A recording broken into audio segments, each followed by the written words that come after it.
Hi friends, policy and പീസിന്റെ പുതിയൊരു വീഡിയോയിലേക്ക് സ്വാഗതം. സാധാരണ എല്ലാവരിലുള്ള ഒരു സംശയമാണ്, എപ്പോൾ ഹെൽത്ത് ഇൻഷുറൻസ് എടുക്കാം, ഏതെല്ലാം രീതിയിൽ ഹെൽത്ത് ഇൻഷുറൻസ് എടുക്കാം, ഏതെല്ലാം പ്രായക്കാർക്ക് ഹെൽത്ത് ഇൻഷുറൻസ് എടുക്കാം എന്നുള്ളതല്ല. എപ്പോൾ ഹെൽത്ത് ഇൻഷുറൻസ് എടുക്കണം എന്ന് ചോദിച്ചാൽ ഇപ്പോൾ ഈ നിമിഷം തന്നെ എടുക്കേണ്ട ഒന്നാണ് ഹെൽത്ത് ഇൻഷുറൻസ് എന്ന് പറയാൻ മാത്രമേ എനിക്ക് പറ്റുകയുള്ളൂ.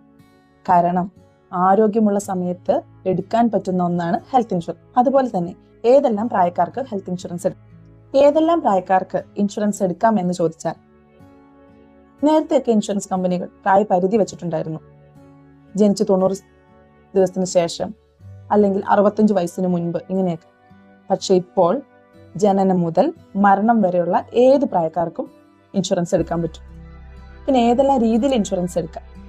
ഒന്നാമതായി ഇൻഡിവിജ്വൽ ആയിട്ട്. ഇൻഡിവിജ്വൽ എന്ന് പറയുമ്പോൾ ഒരാൾക്ക് തനിയെ എടുക്കാം. അതുപോലെ തന്നെ ഫാമിലി ആയിട്ട്. ഫാമിലി എന്ന് പറയുമ്പോൾ സെൽഫ്, സ്പൗസ്, അതായത് ഭാര്യയോ ഭർത്താവോ 3 കുട്ടികൾ വരെ, അച്ഛൻ അമ്മ അല്ലെങ്കിൽ മദറിലോ ഫാദറിലോ, ഈ രീതികളിലാണ് നമുക്ക് ഇൻഷുറൻസ് എടുക്കാൻ പറ്റുന്നത്. അതെ, പറഞ്ഞ കാര്യങ്ങളെല്ലാം വ്യക്തമായല്ലോ. സാധാരണ നമുക്ക് ഒന്നിനും സമയം കിട്ടത്തുമില്ല, ഒന്നിനും പൈസ തികയത്തുമില്ല. പക്ഷെ ഒരു ഹോസ്പിറ്റൽ കേസ് വന്നു കഴിഞ്ഞാൽ നമുക്ക് പണി കിട്ടും. അതെ, പണി കിട്ടുന്നതിന് മുമ്പ് താഴെ കാണുന്ന വാട്സ്ആപ്പ് നമ്പറിലേക്ക് വിളിച്ചോളൂ കേട്ടോ. Bye, stay healthy.